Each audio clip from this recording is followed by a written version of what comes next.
Hello అండి. ఇవాల్టి రెసిపీలో వచ్చేసి చేప జనవేపుడు ఎలా ఫ్రై చేసుకోవాలో చూద్దాం. చాలా సింపుల్‌గా ముందుగా స్టవ్ పై కడాయి పెట్టేసుకొని 2 టేబుల్ స్పూన్ ఆయిల్ వేసుకొని తర్వాత చేప జన ఉంటుంది కదా! దాన్ని ఈ విధంగా ఫ్రెష్‌గా కడిగేసుకొని పక్కన పెట్టేసుకోవాలి. తర్వాత దీంట్లోకి కొంచెం ఆనియన్స్‌ని, కొంచెం పచ్చిమిర్చిని యాడ్ చేసుకొని బాగా వేయించేసుకోవాలి. తర్వాత కొంచెం కొత్తిమీరని కూడా వేసుకోవాలి. తర్వాత ఇప్పుడు దీంట్లోకి పసుపు, అల్లం వెల్లుల్లి పేస్ట్‌ని కూడా వేసుకొని పచ్చివాసన పోయేంత వరకు బాగా వేయించేసుకోవాలి. తర్వాత ఈ జన అనేది అందులో వేసేసుకోవాలి.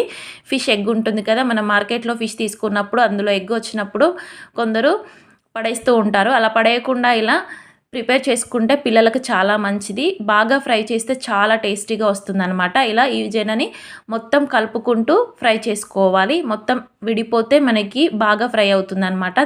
ఇప్పుడు దీంట్లోకి కొంచెం సాల్ట్‌ని, కొంచెం ధనియా పౌడర్‌ని, కొంచెం గరం మసాలాని, కొంచెం కారంని యాడ్ చేసుకొని, కొంచెం కొత్తిమీరని కూడా వేసుకొని బాగా ఫ్రై చేసుకోవాలి. మనం ఎగ్ అయితే ఎలా ఫ్రై చేసుకుంటామో అదే విధంగా ఈ జనను కూడా బాగా ఫ్రై చేసుకుంటే మనకి బాగా ఫ్రై అయిపోయి ఆ ఫ్లేవర్ అనేది బాగా వస్తుందనమాట. పిల్లలకి బాగా నచ్చుతుంది.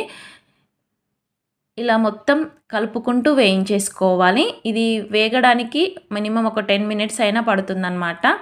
ఎక్కడ ఉండలు లేకుండా ఈ విధంగా బాగా మిక్స్ చేసుకుంటూ ఫ్రై చేసుకుంటేనే ఆ ఫ్లేవర్ అనేది వస్తుందనమాట. మీడియం టు హై ఫ్లేమ్‌లో పెట్టుకుంటూ దీన్ని వేయించుకోవాలి. చూసారు కదా! సింపుల్‌గా ఎలా ప్రిపేర్ చేసుకోవాలో ఇలా చేసి పెడితే మీ పిల్లలకు కూడా బాగా నచ్చుతుంది. ఇష్టంగా తింటారు. ఇప్పుడు స్టవ్ ఆఫ్ చేసుకుంటే సరిపోతుంది. Thank you for watching.